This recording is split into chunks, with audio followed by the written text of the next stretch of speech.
So this is point number 4.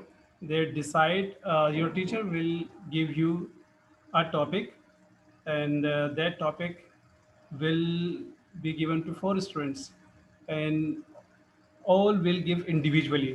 All will give presentation individually. तो हर एक ने presentation individually ही देनी है, और अगर चाहें तो एक साथ तैयारी कर सकते हैं, but they have to give their presentation individually.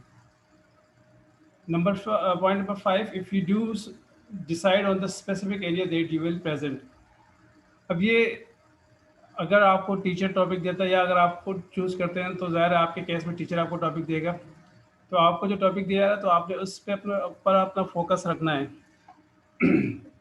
Sometimes it happens that student brings unnecessary information, or he or she goes beyond the topic. That is not good.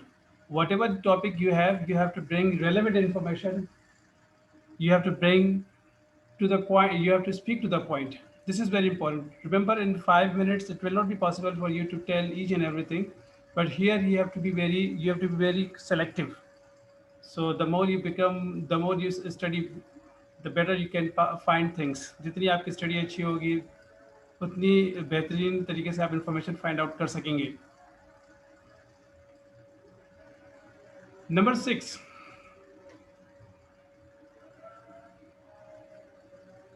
be realistic about how much you can cover in the time allowed. This is a very important point, कि realistic रहेगा, कि जो वही चीज़ बताएगा जो आप cover कर सकें.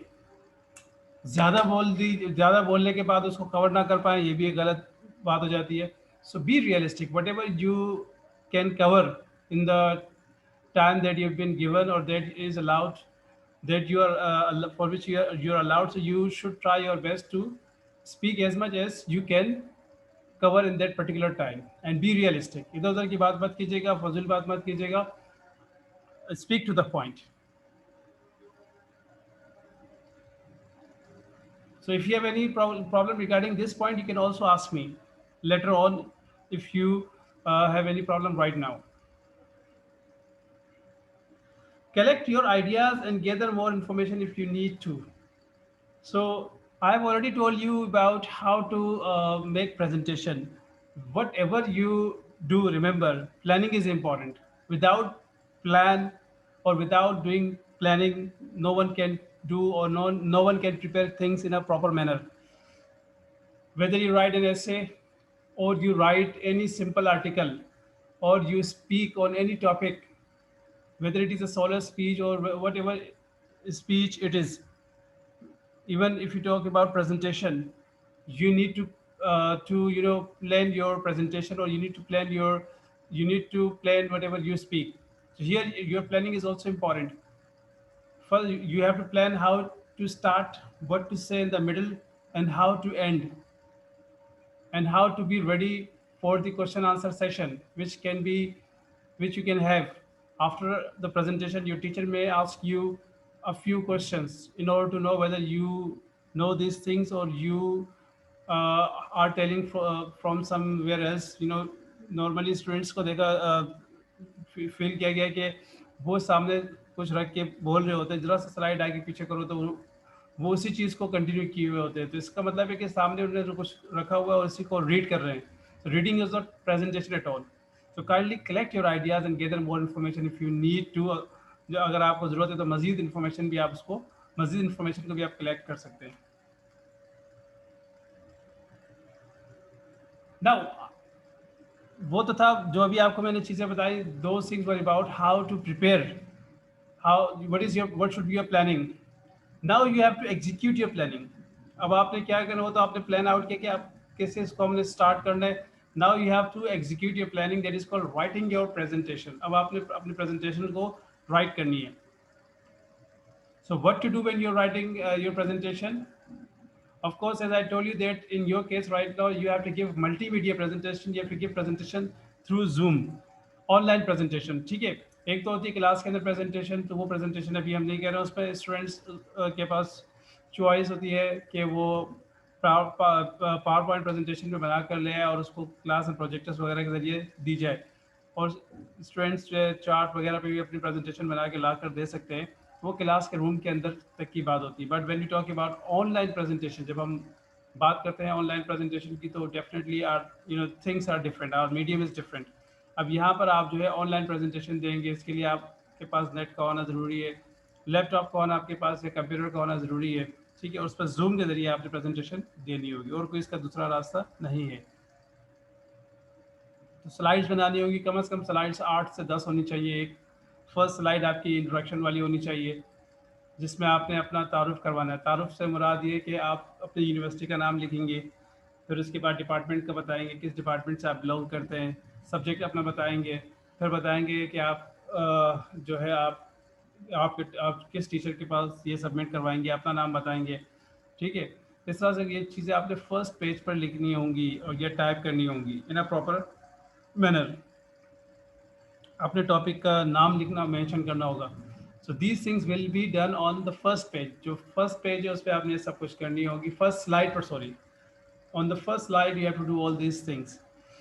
सेकंड स्लाइड जो है, फिर उसके बाद आपने स्टार्ट करना है वन में। सेकंड स्लाइड पर सिर्फ आपका टॉपिक का नाम लिखा होगा और आपका सब्जेक्ट लिखा होगा। For example your subject is poetry, तो पोइट टॉपिक का जो भी नाम है वो, और उसके बाद नीचे पोइट्री आपने लिख देना है सेकंड स्लाइड पर। और फर्स्ट स्लाइड पर तो सारी डिटेल्स मैंने आपको बताई वो होनी चाहिए। थर्ड स्लाइड से आपने फिर अपना स्टार्ट करना है, one by one you have to discuss.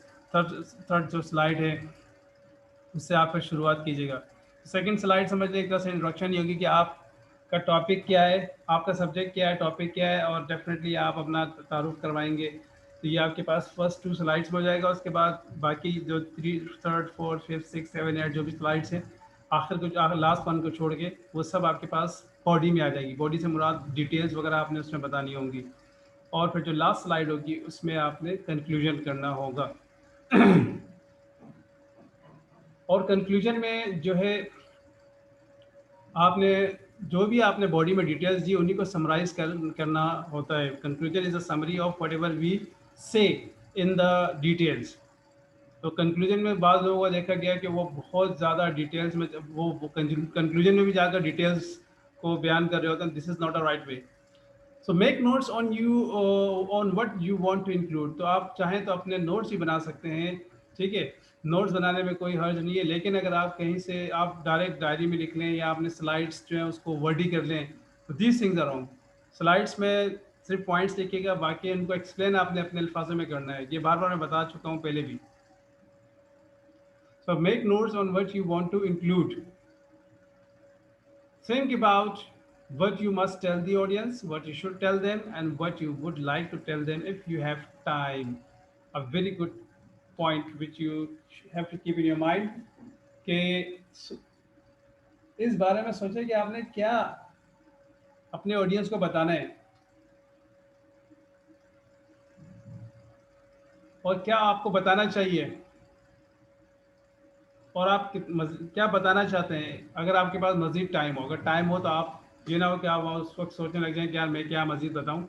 ये चीज़ आपने सोचनी होगी कि and for this purpose you need practice.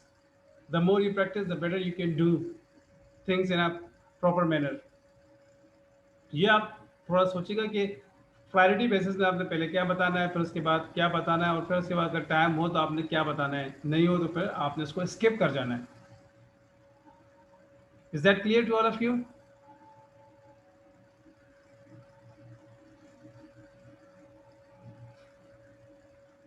Number 3, produce an outline or a plan of your presentation. आपका जो प्रेजेंटेशन है उसका आपने आउटलाइन, या उसको हम प्लान कहते हैं, उसको आपने प्रोड्यूस करना है। गालिबन अभी मैंने आपको थोड़ी देर पहले भी बताया था कि आउटलाइन यही होगा कि आपने फर्स्ट जो आपका जो है स्लाइड है, उस स्लाइड पर आपने अपना तारुफ कर मेंशन करना है। सेकंड स्लाइड जो है उस पर आपने सिंपली जो है, चाहे तो आप उस पर अपना आउटलाइन मेंशन कर दें। आउटलाइन से मुराद ये कि आपकी जो स्लाइड्स हैं वन बाय वन किस, मतलब आपने किन किन टॉपिक्स को डिस्कस करना। तो पहली स्लाइड जो है वो ज़्यादा इंट्रोडक्शन के हवाले से होती है। सेकंड जो स्लाइड होगी उससे फिर आपने बताना होगा अपना, सेकंड स्लाइड में आपने आउटलाइन को मेंशन किया हुआ है। फिर थर्ड स्लाइड में बताना होगा क्या आप कर रहे हैं। फिर फोर्थ में वही पॉइंट्स वगैरह जो है ना उनके बारे में बताना होगा। लास्ट स्लाइड जो है वो कंक्लूजन की होगी।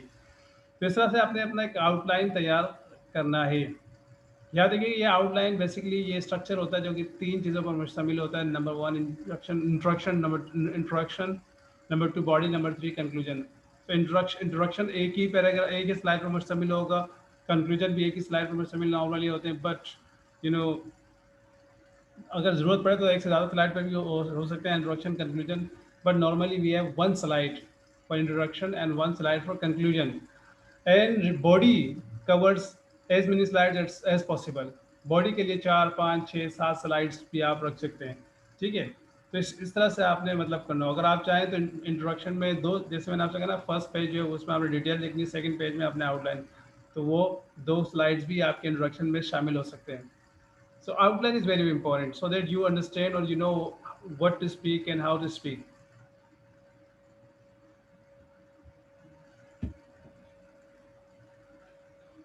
Now further tips, structure of your presentation is you do an essay. जैसे आपने essay लिखना, आप essay लिखते हैं तो उसमें आप अपना स्ट्रक्चर एक बनाते हैं, इंट्रोडक्शन, बॉडी एंड कंक्लूजन। तो वही चीज़ आपको प्रेजेंटेशन में भी करनी होगी। मैंने गालिबन आपको बताया था कि whatever we write and speak we must do planning. Without planning we can not do things in a proper manner. तो स्ट्रक्चर उनके होते हैं, तो वो स्ट्रक्चर क्या होता है? Introduction, body and conclusion. Everything we whatever we speak और whatever we write it must have a proper introduction, then body and then conclusion. So if you don't take care of these things, so that of structure, then definitely we can uh, you know we can make many mistakes. और बाज़ औक़ात हमें जो बोलना होता है हम बोल नहीं सकते, बोल नहीं पाते, और जो नहीं बोलना होता वो बोल देते हैं। तो क्या है, that is called improper way, or that is also called that we are not on target. So this is the structure of your presentation: so introduction, body and conclusion. Use headings to show the different sections of your presentation. So you can use headings as well. आप headings का इस्तेमाल भी कर सकते हैं। जैसे मैंने आपको कहा, जो आपने 5 पॉइंट्स बनाए तो उन पाँचों की हेडिंग्स आप डालिएगा टॉप पर, और उसके बाद उनके कुछ पॉइंट्स लिख दीजिएगा, और उनको वन बाय वन आपने क्या करना है, एक्सप्लेन करना है। मेरी जो आपकी मेरे पास जो आपके प्रेजेंटेशन होती है उनको भी आप देख सकते हैं, they are also presentations. So you can see how I mentioned the points and then I mentioned sub points. पे मैं हेडिंग मेंशन करता हूँ, उसके बाद पॉइंट्स को वन बाय वन करके मैं मेंशन करता रहता हूँ, और उनको एक्सप्लेन आपने अपने अल्फाजों में करना है। कोशिश ये कीजिए कि अपने अल्फाजों में एक्सप्लेन करें। कहीं अगर किसी का कोई रेफरेंस देना हो तो रेफरेंस की सूरत में आपके पास चिट्स या में आप कुछ लिख लीजिएगा और उसको आप उस तरह से मेंशन कर सकते हैं। So use heading to show the different sections of your presentation.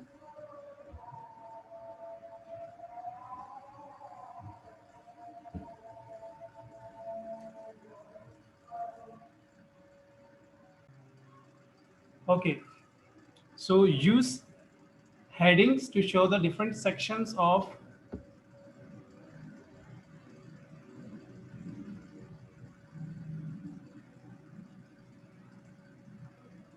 your presentation. तो इस तरह से जो है आपने अपनी प्रेजेंटेशंस को लेकर चलना होगा। याद रखिएगा, प्रेजेंटेशन इस दफ़ा आपका 20 नंबर का होगा, और प्रेजेंटेशन के ज़रिए बहुत कुछ मुझे आप लोगों के परफॉर्मेंस के बारे में पता चलेगा। तो जो प्रेजेंटेशन को टाइम पर देगा और अच्छी तैयारी के साथ मेहनत करके देगा, तो इंशाल्लाह उसको इसका अच्छा रिवॉर्ड मिलेगा। और जो प्रेजेंटेशन को नॉन सीरियस वे में देगा, जैसे माजी में भी कई स्टूडेंट्स ने दिया था, तो उस सूरत में वो उसे ज़ाहिर इसका नुकसान होगा, और नुकसान यही होगा कि आपके नंबर कम आएंगे। तो काइंडली इस पर तवज्जो दीजिएगा और इसको प्रॉपर मैनर्स और प्रॉपर तरीके से दीजिएगा। सेशन नंबर 18 में इसकी मज़ीद तफसीलात होंगी जो आप देख लीजिएगा। And right now let me give you a revision of few things, and let me focus on few things. For example, this one, ये जो आपके पास है इंट्रोडक्शन, बॉडी एंड कंक्लूजन, इसमें बहुत से जो स्टूडेंट्स हैं, they face problem, they do not know about introduction. Introduction doesn't mean that you have to give introduction यहाँ से, जैसे आपका जो पहला पेज है वो तो आपने ज़्यादा बताना है अपने उस बारे में, कि आप ये आप अपनी यूनिवर्सिटी का नाम तो ऊपर लिखेंगे, उसके बाद डिपार्टमेंट का, फिर उसके बाद आपने अपना सब्जेक्ट का जो है नाम है, जैसे poetry, teaching of literature, you have to mention this thing, then you have to mention your topic name, और उसके बाद फिर आपने अपने टीचर का नाम, फिर अपना नाम मेंशन करना है। इस तरह से आपने फर्स्ट जो आपका स्लाइड है, स्लाइड जो आपकी है, उस पर आपने ये मेंशन करना है। सेकंड स्लाइड जो है उसमें आपने फिर टॉपिक का जो नाम है वो मेंशन करना है, नीचे सब्जेक्ट नेम, और फिर आपने बताना, इंट्रोड्यूस करना है कि ये टॉपिक किस हवाले से है, उसमें आप क्या बताना चाह रहे हैं। ठीक है। फिर जो आप बताना चाह रहे हैं वो one by one, three, slide number 3, 4, 5, 7, 8 आप मेंशन कीजिएगा। Sometimes it happens that one topic takes more, one heading takes more than one slide. अगर एक हेडिंग एक से ज़्यादा स्लाइड पर ले रही है तो उसको आप दीजिएगा। मिसाल के तौर पर एक स्लाइड है, एक हेडिंग है जो कि 2 स्लाइड्स पर जा रही है, तो आप 2 स्लाइड्स के लिए कवर करवा लीजिएगा, तो वो भी काउंट होगी। तो इस तरह से आपके तकरीबन 10 स्लाइड्स तो बन जाएंगे। तो जिनमें 2 स्लाइड्स इंट्रोडक्शन में चली जाएंगी, एक स्लाइड आखिर की जो है वो कंक्लूजन में हो जाएगी, और 7 slide minimum you have to write your details. Details can be in the form of examples, it can be in the form of comparison, कुछ भी हो सकता है। तो वो आपने उन 7 स्लाइड्स में मेंशन करना होगा। This is called the structure of your presentation. So this is what we call structure of our presentation. Planning is very important. जैसा कि मैंने आपसे कहा कि अगर आपको कोई चीज़ याद नहीं रहती तो उस सूरत में आप एक चिट पे लिख लीजिएगा, बजाय इसके कि आप उसे जो है किसी नोटबुक में लिख के आप उसको रीड आउट करें। रीडिंग मत कीजिएगा kindly. Reading is strictly prohibited. If you read, I will play your slides, मैं आपकी स्लाइड्स चलाऊंगा, खुद चलाऊंगा, और अगर आप आपने रीडिंग की और मैंने स्लाइड्स आगे पीछे की आप पढ़ते रहे, तो it means you are reading, so that will count negative. So kindly do positive things. Positivity is very important. Positive impact is has it plays a very important role. तो जो जो आपको बातें बता रहा हूँ उस पर अमल कीजिएगा, तो इंशाल्लाह उससे आपको फ़ायदा होगा। इसके बाद जो नेक्स्ट सेशन होगा, session number 18, I think session number 18, yes. तो वो जो सेशन है उसको देखना मत भूलिएगा, और उसको लेना मत भूलिएगा। That session is also very important, क्योंकि वो इसका कंटिन्यूएशन है। ये जो सेशन है, ये जो टॉपिक है, अभी तक ये दो सेशन नंबर 17 को 2 टुकड़ों में किया गया, क्योंकि डिसकनेक्टिविटी हो गई थी इंटरनेट की। जो पहला आपके पास है, पहली वीडियो वो तकरीबन 11 साढ़े 11 मिनट की है, और ये जो आपके पास होगी ये तकरीबन 20-25 मिनट की होगी। ठीक है। तो इन दोनों को आप ये देखिएगा, क्योंकि ये दोनों जो है सेशन नंबर 17 की वीडियो रिकॉर्डिंग्स हैं।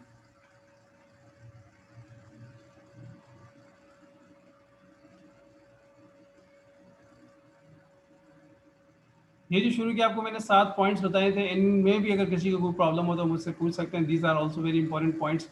पॉइंट्स का बताने का बुनियादी मकसद ये होता है कि आप उस पर अमल करें, आप उसको लेकर चलें। If you don't act upon those, or if you don't follow those points, then there will be no use of whatever you do. अच्छा, कोई स्टूडेंट ने कहा कि सर आप हमें प्रेजेंटेशन दिखाएं, तो ये भी आपके सामने एक तरह से प्रेजेंटेशन, ये जो मैं आपको भी दे रहा हूँ, this is also kind of presentation. You can see how I started this presentation. मैं प्रेजेंटेशन को मैंने किस तरह से स्टार्ट की है। You can see very first page, I have mentioned the name of the university where I'm teaching, then department. Then I'm talking, I've mentioned course, तो मैंने कोर्स को मेंशन किया। फिर उसके बाद जो है ये सेशन वगैरह तो आप पर नहीं डालिएगा, तो टॉपिक जो है वो आपने मेंशन करना है, और उसके बाद आपने जो आपका टीचर है उनका नाम मेंशन करना है, and then you have to write your own name. इस तरह से आपका पहला पेज कवर अप हो जाएगा। अब इसमें आप डिज़ाइनिंग जो करना चाहें अपनी मर्जी से कर सकते हैं, it's up to you, it's up to your creativity. फिर उसके बाद जो सेकंड आपका पेज होगा, स्लाइड होगी, उसको आपने यूं जो है मेंशन करना है। जो भी आपका टॉपिक नेम है, you have to mention that name, and then you have to below that you have to mention the name of your subject. जो आपका सब्जेक्ट है उस सब्जेक्ट को आपने मेंशन करना होगा। तो इस तरह से ये आपका होगा। फिर इसको आपने थोड़ा एक्सप्लेन भी करना है, कैसे स्टार्ट करना है, कैसे एक्सप्लेन करना है, तो आपको पहले ही बताया, अभी बता देता हूँ मैं कि हेलो एवरीबॉडी, जैसे आपने स्टार्ट किया तो आपका ये पहला पेज है, तो आपने स्टार्ट किया, hello everybody this is me your class fellow, Today I'm going to give my presentation about this topic, how to do this and that thing. तो फिर आपने उसको आगे किया कि as we all know that this, जो पहला paragraph normal normal जो पहले हम बोलते हैं, as we all know that this particular thing is very important from this and that perspective. So today I will tell you 5 to 6 advantages of this particular thing, one by one. So let's start. First of all, then second, then third, ऐसा कर करा के जो भी 5-6 आपके headings हैं उनको आपने वन बाय वन डिटेल में बताना होगा। ये आपके पास एक मिसाल है। ये जो मैंने स्लाइड्स बनाई है तकरीबन ये ज़्यादा है ज़्यादा, I have to take your class of approximately 40 minutes की मुझे आपको क्लास देनी थी, तो मेरे पास स्लाइड ज़्यादा हैं। आपकी स्लाइड्स 8 से 10 तक पहुँच कम अज़ कम, ताकि एक अच्छी सी प्रेजेंटेशन आप दे दें। इस हवाले से अगर किसी को कुछ पूछना हो तो मुझसे पूछ सकता है। ठीक है, याद रखिएगा जब आप बाद में पूछेंगे मुझसे काफ़ी वक्त गुजर जाने के बाद, तो फिर वो चीज़ फ्रेश नहीं रहती, फिर उसका मज़ा भी वही नहीं, वो नहीं रहता। और 25 नंबर का आपने जो मिड टर्म के का पेपर दिया है, वो 25 नंबर अभी उनमें भी मैंने चेक करना है कि कितने स्टूडेंट्स के मेरे पास आ चुके हैं, तो वो भी मैंने आपको उनके नाम भी मेंशन करने हैं। और ये 20 नंबर का आपके पास प्रेजेंटेशन और 5 नंबर आपके अटेंडेंस वगैरह की बुनियाद पर आपको उसमें से दिए जाएंगे, तो ये आपके 50 नंबर कवर हो जाएंगे। इस दफ़ा मैं असाइनमेंट आपको नहीं दे रहा, मैं चाह रहा हूँ कि आप प्रेजेंटेशन पर अपना फोकस रखें, क्योंकि माह रमज़ान का बाबरकत महीना भी चल रहा है और आखिर का इशरा जो है वो नॉर्मली लोग इबादत वगैरह पे ज़्यादा वक्त गुजारते हैं, तो मैं आप लोगों को ज़्यादा बर्डन नहीं डाल रहा, तो मैं प्रेजेंटेशन खैर आपको दे रहा हूँ, असाइनमेंट नहीं दे रहा। तो इस चीज़ को आप थोड़ा देखें। If you have any concern, any question, you can ask me, still you have 5 minutes.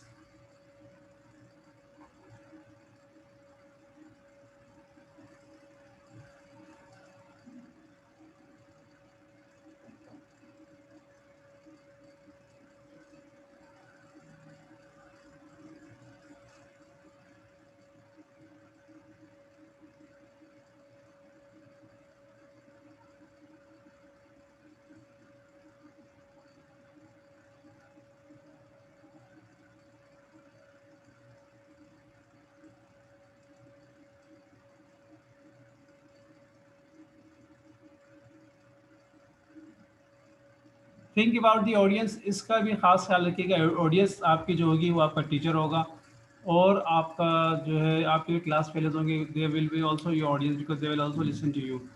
So you must keep in your mind the instructions your teacher has given. जो इंस्ट्रक्शन टीचर ने दिए हैं उसको फॉलो कीजिएगा। अगर आपने अपनी तरफ से कुछ किया और वो चीज़ें नहीं हुई जो होनी चाहिए, तो इसका आपको नुकसान पहुंचेगा, और नुकसान ये है कि you will lose your marks, and ये चीज़ें definitely will not be good for any student. यानी कि कोई भी स्टूडेंट हो उसके लिए चीज़ें अच्छी नहीं है कि वो अपनी मर्ज़ी करें और टीचर की इंस्ट्रक्शंस को अहमियत ना दें। Teacher is always a teacher, and we should always respect our teachers. Teachers give us something very special. Teachers, improve our knowledge. Teachers increase our knowledge. So we should give respect to our teachers, and we should give respect to their instructions. जब आप खुद उस पर पहुंच जाएंगे कि आप independently कुछ करने के काबिल हो जाएं, तो डेफिनेटली उस वक्त आप खुद से जो भी चाहे कर सकते हैं। लेकिन अभी इस वक्त आपको टीचर्स की इंस्ट्रक्शन को फॉलो करने की ज़रूरत है। इसको भी देख लीजिएगा, मैं दोबारा इसको रिपीट मैंने आपको कर दिया कि ये भी है में। और इसके अलावा ये एक पॉइंट है जिसको दोबारा मैं फोकस कर रहा हूँ कि realism is very important. Sometime students mention too many things, बहुत चीज़ें बता देते हैं लेकिन उसके बाद डिटेल बता नहीं सकते। They mention so many things and then they do not remember themselves about those things. उनको खुद उन चीज़ों का ज़्यादा मालूम नहीं होता, बस वो बोलते जाते हैं कि टीचर इम्प्रेस हो जाएंगे। तो टीचर्स याद रखिएगा, आपसे जब सवाल जब होगा और आप कुछ ऐसी चीज़ें भी बता देंगे जिसका आपको खुद नहीं डिटेल्स का पता, तो आपसे अगर पूछा गया और आपने जवाब नहीं दिया, तो ये आपके लिए लॉस, आपका नुकसान हो जाएगा। Please be realistic about how much you can cover in the time allowed और हाउ मच तो ज़्यादा बताकर टीचर को कन्फ्यूज ही मत कीजिएगा। काफ़ी मरतबा देखा गया कि स्टूडेंट्स जो है एग्ज़ाम्स में बहुत लिख देता है, बहुत लिख देता है, और उनमें 60% कभी कभार 50% जो है अननेसेसरी इरेलीवेंट चीज़ें होती है। So when we read those unnecessary or irrelevant, content, so what happens that those things bring negative impact upon the students, और उससे उसकी वजह से जो वो important content होता है उससे वो महरूम रह जाता है, वो नहीं लिख पाता। तो काइंडली इररेलेवेंट चीज़ या अनइम्पॉर्टेंट चीज़ें या अननेसेसरी चीज़ों से भी अपने आप को बचाइए, अवॉइड कीजिए. These things will give you nothing but only loss. These things will bring loss for you. Means you will lose your marks. You will not be able to convince your audience. जो भी आपकी audience उसको आप convince नहीं कर पाएंगे जब आप अगर इधर उधर की बातें करेंगे. Be realistic.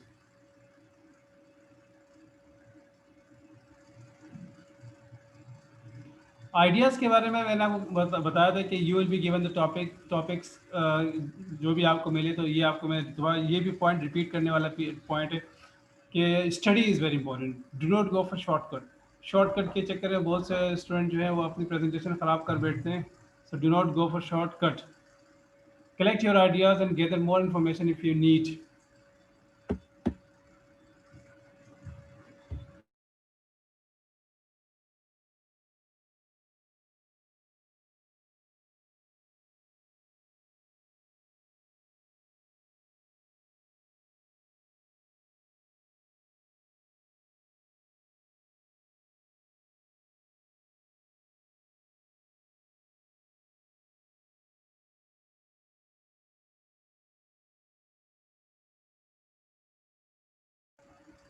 So collect your ideas and gather more information if you need to. तो स्टडी इसका कोई लेवल बदल नहीं है. अगर कोई ये सोचता है कि आप अगर स्टडी किए जो है वो गूगल से सर्च करके और जो भी है वो करके वो अपने अपना काम चला लेगा प्रेजेंटेशन में, तो उसका काम ही चलेगा और कुछ नहीं होगा. काम चलने से मुराद ये अगर उसने सही दी भी तो वो बमुश्किल पासिंग मार्क्स ले सकेगा और इसका ये इम्पैक्ट थ्रू आउट बाकी चीज़ों पर भी जाएगा. इट शोज़ देयर नेग्लिजेंस, हिटलेसनेस का इससे पता चलेगा कि वो कितने नेग्लिजेंट और हिटलेस हैं. तो काइंडली इस चीज़ पर थोड़ा गौर कीजिएगा, ठीक है, और अच्छी तरह से स्टडी करके टॉपिक पर प्रेजेंटेशन दीजिएगा. I hope you must have understood this session, and this session has two parts. Remember, because of the connectivity problem, it consists of two parts. First part, I think, is of around 11 minutes or 12 minute का मेरे ख्याल से पहला part है, और second part जो है वो तकरीबन 26, 27 या 28 मिनट का होगा. तो इन दोनों को आप वॉच कीजिएगा. They both belong to session number 17. और इसके बाद जो सेशन नंबर 18 है उस पर मज़ीद ये कंटिन्यू चलेगा और उसमें मज़ीद आपको बताया जाएगा presentation, how to prepare and give online presentation. तो उसमें मज़ीद बताया जाएगा. असाइनमेंट के बारे में थोड़ा आपको दोबारा बता दूं कि पहले सोचा था कि असाइनमेंट दूंगा, लेकिन अब ये कि असाइनमेंट जो है वो आपके पास सिर्फ प्रेजेंटेशन होगी. तो प्रेजेंटेशन पर आप लोग अपना फोकस कीजिएगा.